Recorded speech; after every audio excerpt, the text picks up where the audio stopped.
Okay, I think it's recording. Hello everybody, it's me, and today we have a new video. Took a little bit of a break to deal with school stuff because school's kicking my ass with the amount of fucking work it's putting on me. Interrupted as I assumed.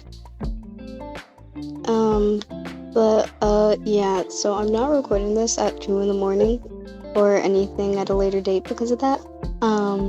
And since that's happening, my house is loud as shit.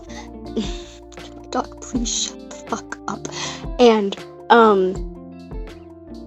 so that means I'll probably get interrupted like 15,000 fucking times, which I apologize for that. I can't really help that. Yeah. Like, I could try all I want, but I cannot help that situation. So with that in mind,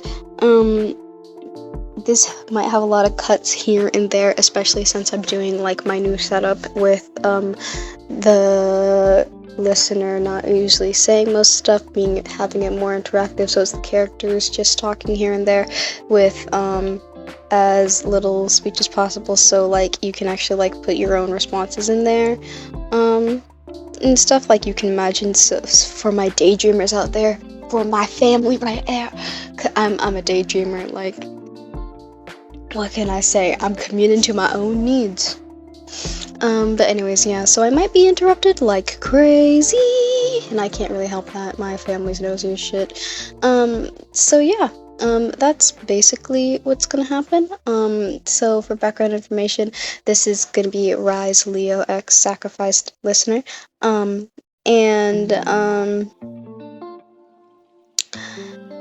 so it's gonna be angst, it's gonna be sad, it's gonna be oh no, sad, cry, tears. So yeah, warning angst, warning gore, warning death, warning some other stuff, and yeah, you're gonna die. Spoiler, you're gonna die. If you couldn't tell, especially with you're gonna die. I mean, you're being sacrificed. I don't really know what else that could possibly mean. But yeah, so I hope you enjoy. I made a really fucking deep concept for this, and the fact that this is probably only gonna be one part is gonna ruin me, because this is such a good concept. So if you want more, please tell me. All I need is one person to tell me that they want more of this, and I will, because this storyline's too good for me to pass up. Anyways, so that's all I'm gonna say. After this, I'll get on to like the new series that I have planned, and then I'm gonna get into my other interests, and you can vote on which interest I do first, because I don't really care, because I love them all. Okay. Anyways, I hope you enjoy, and let's get started. After the Krang incident, most villains decided to step down, or just become rivals of the Turtle Brothers, but other, newer villains were more ruthless than the ones at the start of the brothers' journey. None as bad as the Krang, but either heavily influenced or just straight up disgusting. Their tactics and ways of getting work done were disturbing to say the least. Recently, you and the gang were following a lead of one of the many notorious groups. It was just a normal group of people, but they were able to use mystic powers like the brothers. They were looking for a certain stone. It was super important, so much so that they were trying to level neighborhoods for it. You guys were just running after them, but they were more ruthless this time. They had a newer member to their team. They all wore cloaks, but this person specifically used ice and water attacks. They used spikes to stop your path and try to stab you guys as you continued the chase. You were one of the few up front, inches away from one of the members, when a black smoke enveloped the group, blinding you all. You opened your eyes and tried to look, but you could only hear each other. You felt someone watching you from your right and turned to see what it was, met with a hand covering your face and launching you out of the smoke and into a building nearby. You cough for air, the civilians in the building running as the cloaked person entered through the wall they flung you through.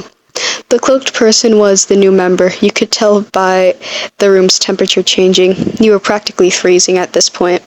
You know, I've been waiting a really long time to catch one of you off guard.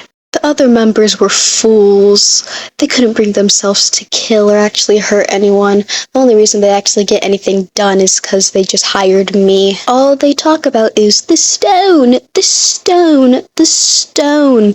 Stone this, stone that. But they never actually talk about how to actually get the stone. I actually have to do all the work, and it's really inconvenient. But this stone, I mean, they have full right to preach it. They have full right to, glorify it. I mean, the stone can grant great power. The stone has so much energy, so much power into it. It could level cities, planets, galaxies maybe. You just have to believe. It's unfortunate that I caught you out of the entire group. I swear, you're the weakest out of all of them. You're just... skill-wise, it's honestly sad and humiliating. I mean, do you have any mystic powers to you? If you do, I haven't seen them. Probably aren't nothing. Just give up at this point. You're lucky I'm actually here to end your life because... anyone else would actually have me somewhat concerned, but you're a very easy target. You're the easiest one to catch. I was hoping to catch one of the brothers, but now that you're here, I do enjoy having to do less work to get what I want. Now, do you have any last words? Anything you'd like to say? Anything that you'd like to waste your air on? I have time. I have all day. No? Nothing? Okay then. The cloaked person lifted your face to look at them before flinging you backwards into an ice spike. You shouted in pain as it pierced through your side. Yes! Writhe in pain for me to see. Don't you worry. I'll make sure the others see you before you go. Just don't pass out on me on the ride. The cloaked person kicked your ice spike, making it break at the base and knocking you down. They picked you up and threw you in the air before kicking you all the way down onto the ground where the others were fighting. You coughed up blood as some of your ribs broke on impact. Your breath was heavy as you tried to get up, but the ice spike went through your leg. You cried in pain as the adrenaline was dying down a bit, the pain actually hitting you like a moving truck. The cloaked ice person walked forward looking at you. The look of shock and fear on the others' faces were apparent. The ice mage laughed in delight at the sight. Sorry about that, boys. Seems I got a bit carried away. Leo watched in fear as the rage started to consume him. What did you do? Leo stepped forward, but an ice wall stopped him. Don't you take another step. You see, for our plan to work, we have to have a living sacrifice, or enough living sacrifices to actually have it fulfilled. It's the last step. We just needed someone who, was around enough physical energy, around enough to, actually just have like a little bit. Who knows? I was hoping for one of you guys, but anyways, as the last step, we need someone to hold the power as like a vessel, living or not. We just need a body or something. And luckily, I got what we needed right here. And now they don't have to be a weakling anymore. You guys, unfortunately, didn't take them to their true potential, but now with the stone, now with the actual energy, having the chance to be put inside a vessel, we can finally take them to where they need to be, unlike you guys, who unfortunately just kept holding them back. I hope you understand. Shut it! Stop talking! Leo, stay calm. We have to think. Don't you tell me to calm down. That's my lover down there. You know what I'm gonna do? How? A lover. That makes more sense. That's even better. What do you mean? What are you even? Well, when there's more care for a person when they're used as a sacrifice, it makes the effect even more prominent and better. You wouldn't dare. Oh, but I would. See, when a person is sacrificed, they can be used to enhance abilities, summon someone, or summon something. And with that in mind, what do you think I'm going to do right now? The ice mage then walked towards you and picked you up by your neck before placing a hand on the middle of your chest. I'm sorry, buddy, but it has to be done. You won't be missed by me, of course, but I can't say anything about the others over there. Well, now then, bye-bye. It was like time stopped as a blast of power erupted from the ice mage's hand. The only thing the others saw was a bunch of blood-covered ice sprouting from your back and your body falling to the floor with a thud. Leo froze, full of conflicted emotions: rage, sadness, pain, guilt. He didn't want to believe it. Even if he just saw you fall to the ground lifeless, he didn't want to believe it. Something was telling him this was all a dream, that it was a lie, that he was just imagining things. You were stronger than this, but then again, a blast like that, no one defenseless or injured could have survived that, especially close range. All of these thoughts were racing in his mind faster than a normal person could recollect. In a rage, Leo charged the ice mage. The other brothers tried stopping him, but they couldn't reach him in time. When Leo was about to strike, another cloud of black smoke enveloped them. Before he knew it, the ice mage, the other mages, you, and your body were gone. All that remained was your weapon, lying on the ground. Leo just looked over at it before tearing up and breaking down. Mikey walked over and wrapped his arms around Leo in comfort.